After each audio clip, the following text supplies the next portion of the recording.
अरे भाई, आप लोगों ने सुना 19 जनवरी को फिर से मानव श्रृंखला बन रही है। हाँ भाई लोग, जिस तरह 2017 में नशा मुक्ति के पक्ष में और 2018 में दहेज प्रथा और बाल विवाह के उन्मूलन के लिए मानव श्रृंखला बनाकर बिहार ने विश्व रिकॉर्ड बनाया था, उसी तरह से 19 जनवरी 2020 को 11:30 से 12 बजे दोपहर में मानव श्रृंखला बनेगी।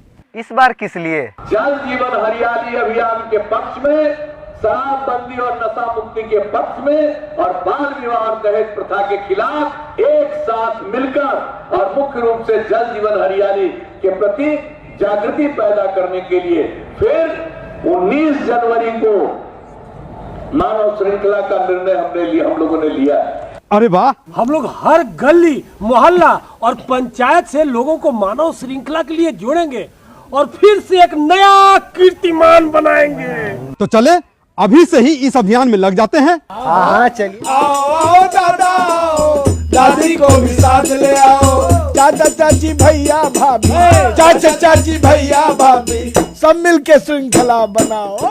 सूचना एवं जनसंपर्क विभाग द्वारा जनहित में जारी।